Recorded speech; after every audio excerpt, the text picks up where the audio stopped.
it's Nikki here from Happy Hormones for Life, and today's Lunch and Learn is about something I've invested quite heavily in since graduating, and that is personal development and mindset. Now, I talk about this in the foundation program. It's got its own module because if you don't have that success mindset and you're not constantly working on it, then it's going to affect how far you can get in your business and how far you grow as a person as well as in your business. So today I'm talking about this because it's really important, and it's something that is often, skipped over, or kind of we pay lip service to it. We don't really get very deep. So apart from business coaching, so these are two areas of education that I've invested heavily in since graduating 6 years ago. Business coaching, obviously, I've never been without a coach or a mentor or inside of some kind of business coaching program, because that has been absolutely pivotal in or vital in the success we've had at Happy Hormones. And I believe it is one of the main reasons that you grow your business, you get out of your comfort zone, and you try new things and you stay accountable. But the next area is personal development and mindset, and I've had to work really hard on shifting some limiting beliefs that I started out with. Well, I still have, but I know how to manage them now. Quietening those inner critics that are always there, playing a bigger game, and getting out of my comfort zone. As I mentioned, it is really it's a real challenge because we're constantly trying, our minds are constantly trying to keep us safe, and that doesn't really help when we're trying to take risks or play a bigger game or be more visible or get out there and help more people. Those kind of voices don't really help. So I've done quite a few courses. I've particularly chosen coaches that include mindset in their training, because otherwise it's kind of like you're just learning the theory without being able to apply it. So there's three areas I'm going to talk about today that have been really helpful for me to look at in my own journey, and they may be helpful for you as well. So I just want to talk about them a little bit. The first one I've mentioned is inner critics and limiting beliefs. So these are those voices in your head that constantly try and kind of pull you back, keep you playing small, keep you safe. And they come from mostly from our childhood or our experiences. We pick up a belief about something about ourselves, usually, that kind of keeps us safe and small. Now, there are lots of them, but the main ones are: you're not good enough, you're a fraud, you're unlovable, no one's going to like you, you're not worth it, you don't fit in, you'll never be successful. Okay, those are kind of the six main ones that come up time and time again. There are lots of others as well, but those are the kind of ones that seem to come up. Now, mine particularly that I picked up as a child is that you'll never fit in, because my mum and dad moved every couple of years as a child when I was a child. So I went to loads and loads of different schools, and every time I went to a new school, I had to make new friends. I had to start over, and every time I had trouble fitting in, because I was always the new girl. I was always the new girl at school. Had to just really make an effort to kind of just find friends, and then I'd always know that I would be leaving them soon, and that would be it was pretty. I know it's a sob story. I know. On the one hand, it made me very strong and independent, but that feeling of never fitting in has never really left me. And despite doing lots of work on it, I'm now very aware of it, and I ignore it in most cases. But it's always there. And I think these inner critics, if anybody tells you that they'll go away, or you can squash them and they'll never come up again, they're just lying, because they're always there. They're inbuilt in a way. We've built the neuro pathways around them. But the awareness is key. Once you're aware of them and you can hear them talking to you, that's when you can then choose to follow their advice or not. And there are some resources that can help you with this. And I've found these particular ones really, really helpful. The first one is Tara Mohr's book, Playing Big. Tara Mohr, M-O-H-R. Her book was a real turning point for me. I thought I'd done some stuff, but when I read her book, it was just groundbreaking stuff. Really good, especially on the chapter on inner critics. particularly good, and she gives some amazing tips on how to manage the voices within so that they don't stop you moving forward. So that's a really good one. Clare Josa is an author that's written, she's an expert on imposter syndrome, that you're a fraud thing that's going on. You'll never be good enough. Who are you to go and talk about this stuff, right? That's the fraud stuff, and that's rife among us as NTs, because we think that we're not expert enough or good enough to be able to talk about this, and someone's going to find out that we don't know something. So she talks about, her book is Ditching Imposter Syndrome, so that's a good read as well. And of course, the One of Many community, I've been talking about them recently because they've been running some trainings last week called Emerging Together. And Jo Martin is a business mentor of mine, but she's also an amazing kind of coach in terms of mindset.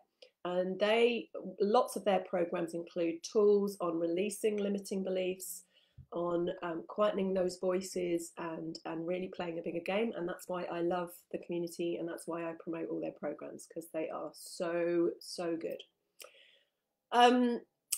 So some resources there on inner critics and limiting beliefs. If you don't get a hold of these inner critics, they can really just stop you dead in any kind of growth or getting into your comfort zone or helping a bigger number of people, because you're just going to listen to those voices and you're going to stay small. And they're not those voices. It really you've got to realize that the voices, they aren't you. They are coming from an experience you've had that you've put meaning into. So once you realize that and you can listen to them in a different way,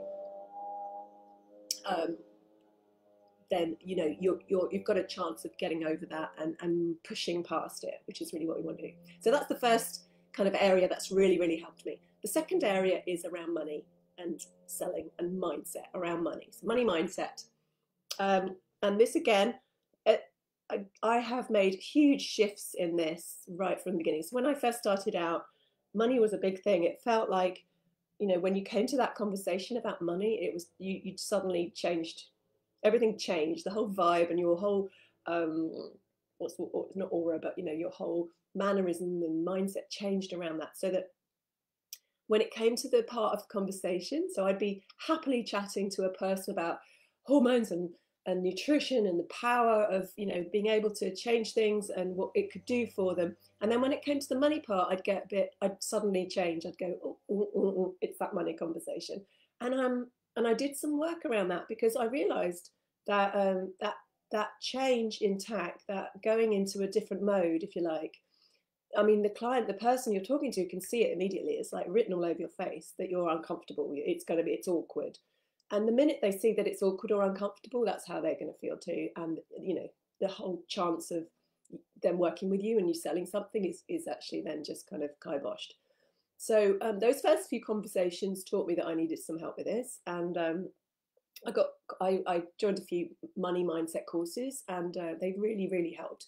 So if you've got any kind of issue with money or sales or selling, or you feel a bit icky about the whole conversation, you really need to get some help with that, because that's one of the biggest saboteurs, if you like, for you growing your business, because you need to make money whatever happens. You've got to make money to be able to reach more people. So if that's the bit that's sticking for you, then I really recommend you get some help with that. So there are a couple of resources that I would recommend.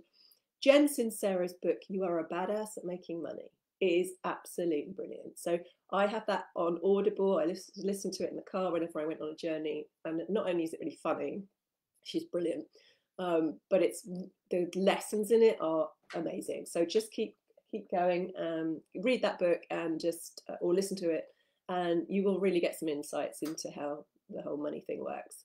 The next book I'd recommend is called Get Rich, Lucky Bitch by Denise Duffield Thomas. She is a money mindset trainer, and it's a brilliant book. Again, funny, but also brilliant lessons in there. And of course, the first book you should probably read is Napoleon Hill's Think and Grow Rich. It's, I don't know, it must be about 100 years old or something, but the lessons in there are brilliant. And, there are some money mindset courses around. I've done Sean Croxton's money mindset course. You know Sean Croxton, if you're in the nutrition world. He's the American kind of guru in terms of, or he used to be an interviewer, podcaster. but really, really super knowledgeable about nutrition. But he's now moved over to mindset stuff. So he's a good one to follow. And he runs a money mindset course every year that is really good.